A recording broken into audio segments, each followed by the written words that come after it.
तो hello guys, क्या हालचाल। तो आज का हमारा होने वाला टॉपिक रिस्पिरेटरी डिसऑर्डर, जो कि इस चैप्टर का लास्ट टॉपिक है।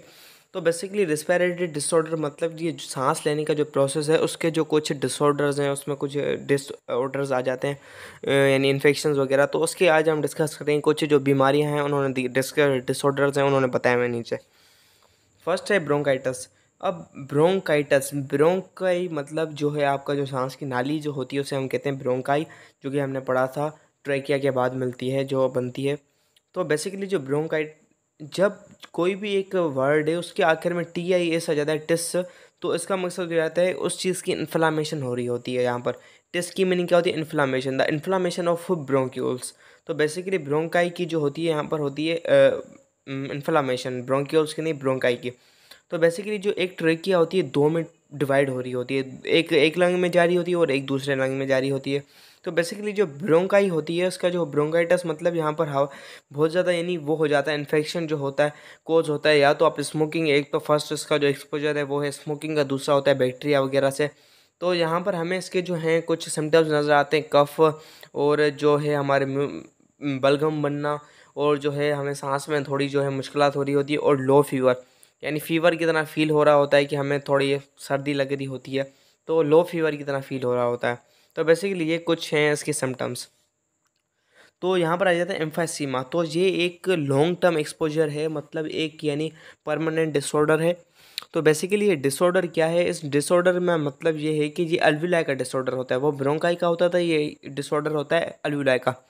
इसमें जो होता है एक प्रोग्रेसिव डिस्ट्रक्शन होती है अल्वुलाई की। अल्वुलाई जो होता है वो, उसको स्ट्रक्चरल डैमेज हो जाता है, उसकी फ्लेक्सिबिलिटी नहीं होती, उसकी फ्लेक्सिबिलिटी बहुत कम हो जाती है और फूलना बंद हो जाता है, तो बहुत ज़्यादा हार्डनेस होती है आपको सांस वगैरह लेने में। तो बेसिकली ये जो है इंडस्ट्रियल पोल्यूटेंट वगैरह से होता है। तो ये जो होता है एक हमें या तो फिल्म प्रोडक्शन में करता है, हमें यानी खांसी होती है फिल्म प्रोडक्शन के साथ, और या तो जो है हमें सांस लेने में बहुत ज़्यादा मुश्किलात करता है जब हम सांस जो है एक्सपायरेशन कर रहे होते हैं। सांस लेने में नहीं, सांस जब हम छोड़ते हैं तब बहुत ज़्यादा मुश्किलात देती है ये चीज़। तो बेसिकली अब आ जाता है नमोनिया। अब नमोनिया जो होता है कुछ स्पेशल टाइप के बैक्टीरिया या फंजाई से कॉज होता है। नमोनिया जो होते हैं इसमें जो है अल्वुलाई जो होती है इन्फेक्टेड हो जाती है, जो कि या तो फ्लूइड या तो पस से भर जाती है।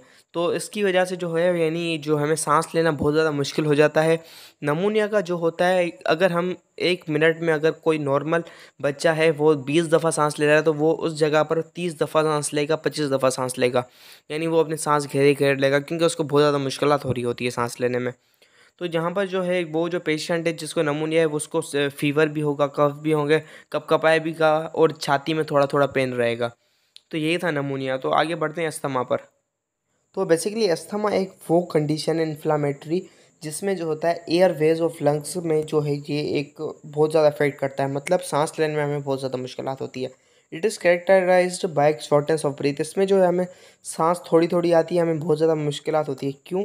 अब बेसिकली अस्थमा में जो हमारी सांस की जो नाली होती है, ब्लड ट्रैक, वो जो होती है नैरो हो जाती है, छोटी हो जाती है, तो उसकी वजह से सांस लेने और वगैरह में बहुत ज़्यादा मुश्किलात होती है। तो यहाँ पर शॉर्टनेस ऑफ ब्रीथ, चेस्ट में, छाती में दर्द रहता है, व्हीजिंग साउंड होता है, फीवर, और जो होता है ड्यूरिंग एक्सपायरेशन। अब जब हम कोई भी सांस को छोड़ रहे होते हैं, लेने वक्त नहीं, जब वापस छोड़ने वक्त जो होती है हमें बहुत ज़्यादा पेन होता है और व्हीजिंग साउंड फील होता है, एंड कफ और खांसी भी होती है। Asthma is actually in allergic response to pollens, dust, smoke for दर्ज in number of other substance. ये जो होता है एक एलर्जिक रिस्पॉन्स होता है, जब कहीं भी पोलन वगैरह या डस्ट, मिट्टी वगैरह या धुआं आ जाता है इंडस्ट्री वगैरह का, तो बंदों को वो रिस्पॉन्स होता है, बंदे को बहुत ज़्यादा तकलीफ होती है इसकी वजह से।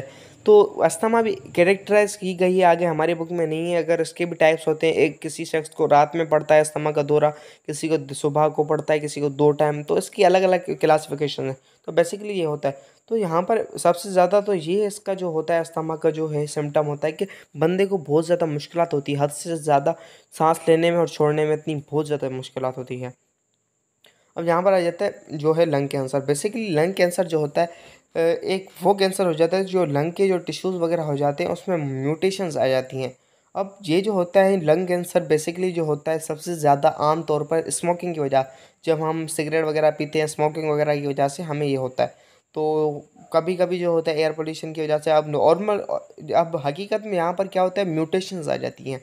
मतलब एब नॉर्मल सेल्स होते हैं वो लंग्स में आ जाते हैं, तो एब नॉर्मल सेल्स हैं वो आपस में माइटोसिस का प्रोसेस होगा, फिर सेल बढ़ेंगे, तो इसकी वजह से जो है ये पूरे के पूरे टिश्यू को एक बहुत ज़्यादा ख़राब कर देते हैं। तो इसकी वजह से जो होता है लंग में कैंसर हो जाता है और इसकी कोई ट्रीटमेंट नहीं है। The major signs and symptoms are cough with blood. तो हमें मोस्ट प्रोबेबली जो साइन एंड सिम्टम मिलेंगी वो होंगी खून के साथ जो होता है खांसी होना, और सांस में बहुत ज़्यादा तकलीफ़ होना, और लंग इन्फेक्शन बार बार होना। हमारा जो वेट होता है, सॉरी यहाँ पर वेट नहीं आएगा, मैस आएगा, ये इन्होंने इंटरचेंज कर दिया है। तो बेसिकली यहाँ पर आएगा मास मैस लॉस। हमारा जो वज़न बहुत ज़्यादा कम होगा, हमारा जो मास है वो बहुत ज़्यादा कम होगा। बोन एक हमें जो है हड्डियों में दर्द होगा, हॉरेसनेस और वीकनेस होगी, और हम फटीग होंगे, हमें थकन होगी महसूस, हम कमज़ोर हो जाएंगे। तो ये सारी जो होंगी हमें साइन एंड सिम्पटम होंगी लंग कैंसर की। तो यही था हमारा टॉपिक। तो बहुत खुशी हो रही है कि ये हमारा फर्स्ट चैप्टर हो गया कंप्लीट। तो मिलते हैं नेक्स्ट चैप्टर में। तो हमारे चैनल को अभी सब्सक्राइब कीजिए और वीडियो को लाइक करना मत भूलिएगा। तो मिलते हैं नेक्स्ट चैप्टर के नए वीडियोज़ के साथ।